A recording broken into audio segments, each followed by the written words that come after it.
पहली बात जो मैं बोलना चाहता हूं कि जब ये हालात पैदा हुए और ये जेनोसाइड और ये एक्सोडस हुआ, तब अगर आप किसी भी उत्तर भारत में मुसलमान से बात करिए तो वो ये बात बोलता था, भाई हम कश्मीरी नहीं हैं, हमने कश्मीरी हिंदुओं को नहीं मारा।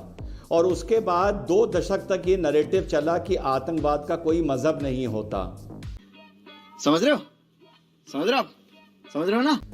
और इस कश्मीरी फाइल्स में, जैसा कि अभी पंडित जी ने बोला, अशोक भाई ने, कि हमने तो वहां पर आतंकवादी कत्लेआम करते हुए दिखाए हैं। तो मुझे समझ में नहीं आ रहा इस बात से मुसलमानों को प्रॉब्लम क्या हो रही है। भाई आपसे जब कोई कश्मीर का मतलब नहीं है, जब आतंकवाद का कोई मजहब नहीं है, तो आप परेशान क्यों हो रहे हैं? कूल रहिए, नंबर 1। नंबर 2, आपकी अभी मैंने एक बाइट देखी, किसी ने कहा कि ये गुजरात फाइल और मुजफ्फरनगर फाइल भी बनाओ। मुझे एक बात बताइए अमित जी, कौन सा ऐसा रॉयट हुआ जिसमें कुछ हिंदू मरते हैं, कुछ मुस्लिम मरते हैं? गुजरात में भी कुछ मुसलमानों ने मारा, मुसलमान भी बहुत मारे गए। भाई मुझे ये बताइए कि कश्मीर में कश्मीरी पंडितों ने कितने मुसलमान मारे जब उनको मारा जा रहा था? मुझे एक मुसलमान बता दो जो कश्मीरी पंडितों ने मारा हो। ये बड़ी अच्छी बात कही आप। पहला। दूसरा, रॉयट और दंगा चाहे गुजरात हो या मुजफ्फरनगर हो, उसका एक टाइम पीरियड होता है अमीश भाई, 2 दिन, 4 दिन, 10 दिन, 5 दिन। कश्मीर में जो कश्मीरी हिंदू मारे गए 1990 में, वो आज तक कंटिन्यू कर रहा है। अभी 2 महीना पहले भी 5 मारे गए थे। कह रहे हैं आप। ऐसा कोई आज तक किसी शहर में रॉयट हुआ है जहां आज तक 30 साल में लोग मारे जा रहे हैं? दूसरी बात। तीसरी बात, जब भी एक रॉयट होता है, कुछ ना कुछ कैजुअलिटीज पुलिस फायरिंग की होती है अमीश भाई। जब पुलिस फायरिंग करती है, जब कश्मीर में कश्मीरी हिंदुओं को डराया जा रहा था और मारा जा रहा था और इनके घर जलाए जा रहे थे, तो कश्मीर में पुलिस फायरिंग में कितना मुसलमान मरा, क्या इसका किसी के पास रिकॉर्ड है? नहीं है, क्योंकि कोई नहीं मरा। कंट्रोल उदय। तीसरी बात, कौन सा ऐसा हिंदुस्तान में रॉयट हुआ जिसमें यह कहा गया कन्वर्ट करो वरना मार दिए जाओगे? कौन सा ऐसा हिंदुस्तान में रॉयट हुआ जिसमें यह कहा गया तुम शहर छोड़ के जाओ और अपनी औरतों को हमारे पास छोड़ जाओ? कौन सा ऐसा हिंदुस्तान में आज तक रॉयट हुआ जिसमें यह कहा गया तुम्हारी प्रॉपर्टी जबरदस्ती हमारे पास लिख के जाओ, 10 लाख की प्रॉपर्टी 1 लाख में लिख के जाओ? जो लोग बोलते हैं गुजरात रॉयट और मुजफ्फरनगर रॉयट, पूरे हिंदुस्तान में एक ऐसा इतिहास बता दें कि जो कश्मीर में हुआ वो दूसरा कहीं हिंदुस्तान में हुआ हो। अमीश भाई, मेरे पंडित भाइयों का जो दर्द है ना, वो उतना ही सच्चा है जितना गंगोत्री का पानी। मेरे पंडित भाइयों की जो पीड़ा है उतनी ही पवित्र है जितना गंगोत्री नदी का पानी। भाई से कुछ ज्यादा नहीं हो गया, मतलब कुछ भी। और जो मेरे पंडित भाई हैं, उनके बिना कश्मीर वैसे ही अधूरा है जैसे एक मुसलमान महिला एक हिजाब के बगैर अधूरी होती है। अमीश भाई, आपने आधी कहानी सुनाई, पूरी पीड़ा की कहानी मैं सुनाता हूँ, क्योंकि हम तब स्कूल के बच्चे थे जब हमारे पंडित भाई यहाँ थे। अमीश भाई, पंडितों के घर लूटे जाते थे जब वो चले गए, घर का सामान चोरी किया जाता था, 50 रुपए का गैस का सिलेंडर सड़कों पर बेचा जाता था, लेकिन कोई खरीदता नहीं था। मेरी मम्मी को भी कहा जाता था आप खरीदें, कहती थी नहीं, इस पे बद्दुआ है। ये पंडित भाइयों का खून है जो यहाँ बिक रहा है। अमीश भाई, कितनी कहानियां सुनाएं हम।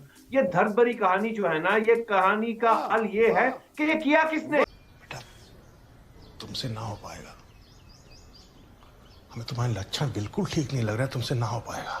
इस पे व्हाइट पेपर बिट्टा कराटे ने किया, बिट्टा कराटे ने किया, यासीन मलिक ने किया, वाकई मस्जिदों से ऐलान हुआ। आपको पता नहीं है किसने किया, और इसमें आप सब भागीदार थे। आप पत्रकार हैं, ये मनगढ़ंत कहानी नहीं, मनगढ़ंत कहानी नहीं, सच्ची कहानी है ये। बिट्टा कराटे ने तो खुद कबूलनामा किया, यासीन मलिक ने तो खुद कबूलनामा किया। ओके, रिजवान कुछ जवाब देना चाहते हैं। रिजवान है, जब तक सरकार इंक्वायरी नहीं करेगी कैसे साबित होगा? हाँ, सरकार, हर चीज सरकार को करनी चाहिए। हिजाब कोर्ट ने करा, उसको तो मान नहीं रहे हो। सरकार चाहिए। ओके, रिजवान अहमद जवाब। अमीश भाई, रिजवान अहमद जवाब। अमीश भाई, आप जल्दी में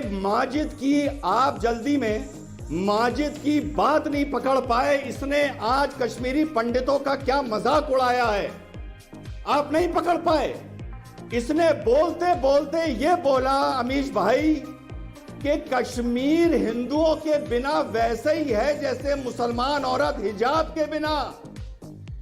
इनकी आप नियत और फितरत देखिए कि ये मुसलमान औरत के हिजाब को कश्मीर जो पंडित और हिंदू भगाए गए हैं, उन दोनों चीजों की ये इंसान, ये जलील इंसान उन दोनों चीजों की तुलना कर रहा है। ये बेशरम इंसान। माजिद हैदरी, भाई माजिद हैदरी, हिजाब कोर्ट ने बैन किया है और हिजाब का और कश्मीरी पंडितों का क्या संबंध है? क्या आपको लगता नहीं है कि आपको अपनी बात में माफी मांगनी चाहिए? अमीश भाई बहुत ही अच्छा प्रश्न है, लेकिन क्योंकि हिजाब हमारे धर्म में पवित्र माना जाता है और मैं हिजाब इस्लाम का हिस्सा नहीं है, कोर्ट कह चुका है। हिजाब is not part of Islam. आगे बढ़िए, वो दुकान बंद हो गई। हिजाब हमारे लिए पवित्र है, बहुत पवित्र चीज है, और मैंने पंडित भाइयों को भी पवित्रता से ही जोड़ा है। इसलिए जो इंसान मुझे जलील करने की कोशिश कर रहा है वो इस बात पे जलील हो रहा है। तुम कश्मीरी हिंदुओं के दर्द को और कत्लेआम को और बलात्कार को तुम आज हिजाब से मिला रहे हो। तुम्हें शर्म आनी चाहिए, शर्म आनी चाहिए तुमको। मैं तो व्हाइट पेपर मांग रहा हूँ। मैं बोल रहा हूँ मेरे पंडित भाइयों को निकाला किसने, मारा किसने, बताओ देश को। ये विवेक होत्री नहीं बताएगा, विवेक अग्निहोत्री। ये देश का कानून बताएगा, एक इंक्वायरी बताएगी। तुमने मारा, 2017 में तुमने मारा, निजाम मुस्तफा के जुनून में मारा, जिहाद के जुनून में मारा, तुमने पाकिस्तानियों के साथ मिलकर मारा, तुमने मारा, तुमने। आज जो तुम इतने नादान बन रहे हो और आज तुम इतने भोले बन रहे हो कि मेरी अम्मा सिलेंडर नहीं खरीदती थी, मेरी अम्मा कहती थी ये कश्मीरियों का खून है। शर्म करो तुम, बेशर्म आदमी हो तुम। क्या किया उनकी घर वापसी के लिए? हाँ, एक नौटंकी की पिक्चर बना दी। यही भाजपा का रोल है। आज भी तुम कश्मीरी पंडितों को मार रहे हो। आज भी तुमने 5 महीने पहले 5 कश्मीरी पंडितों को मारा था। आज भी तुम वही कर रहे हो। क्या आपको लगता है कि अब ये सच सामने आने से भी कहा जा रहा है कि देखिए इससे हिंदू मुसलमान और ज्यादा हो जाएगा, इसको मत करिए? अब अमित जी, हम तो कह ही नहीं रहे, ये फिल्में कह ही नहीं रही है कि मुसलमानों को दोष देना चाहिए। हम तो टेररिज्म की बात कर रहे हैं, हम टेररिस्टों की बात कर रहे हैं। हमें मारा किसने? यासीन मलिक ने मारा। हमने कहा कि मुसलमान ने मारा?